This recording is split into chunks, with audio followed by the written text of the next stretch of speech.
जीव हमारी जाति है, मानव धर्म हमारा, हिंदू मुस्लिम सिख ईसाई कोई धर्म नहीं है न्यारा।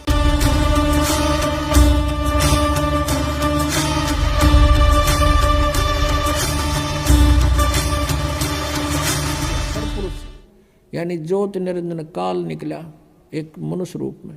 इन दोनों से कहा कि अक्षर पुरुष तुम निंद्रा में थे, आकाशवाणी की परमात्मा ने बाहर से, और तुम बाहर आओ, तुझे जगाने के लिए सब लीला की गई है, तू बाहर आओ। दोनों जने वो दोनों बाहर आ गए और उनसे कहा कि तुम अचिंत के द्वीप में रहो, तीनों एक द्वीप में।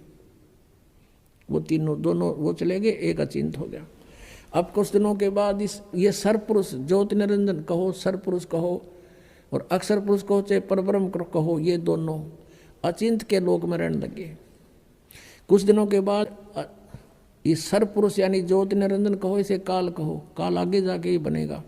तो इस सरपुरुष ने सोचा हम तीन तो एक द्वीप में और अन्य हमारे भाई एक एक द्वीप में। उसके बाद परमात्मा ने क्या किया, हम सबकी उत्पत्ति कर दी। जितने आज हम यहाँ कीड़ी कुंजर हाथी मनुष्य राजा देव देवता जो भी हैं, सभी की उत्पत्ति करके और सतलोक में सबको अलग अलग स्थान द्वीप दे दिए थे कि तुम रहो ठाठ से।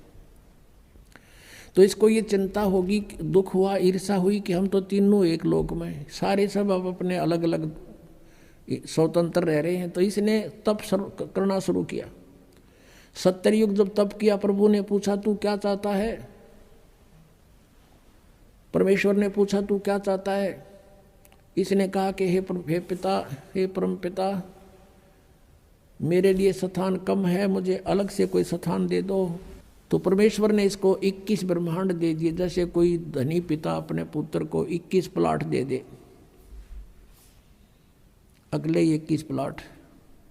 वहाँ ये गया, रहने लगा। इसने देखा लेकिन वहाँ खाली पड़ा था, इसने सोचा कुछ कंस्ट्रक्शन हो। इसने 70 युग तब फिर किया। हम कैसे फंसे यहाँ पर, इस काल के साथ कैसे आ गए यहाँ इतने गंदे लोक में।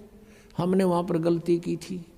हमारे पिता ने हमारे को सब सुविधाएं दे रखी थी, कोई असुविधा नहीं थी किसी प्रकार की भी। हम अजर अमर थे, हम सदा युवा रहते थे। हमारे परिवार थे वहाँ पर, पूरे ग्रुप के ग्रुप, परिवार के परिवार थे। सतलोक में सृष्टि है ऐसी ही है, लेकिन वहाँ के हंस आत्मा है, वहाँ मृत्यु नहीं होती, बुढ़ापा नहीं होता, सदाबहार वृक्ष रहते हैं, कोई राग द्वेष नहीं, कोई बाही।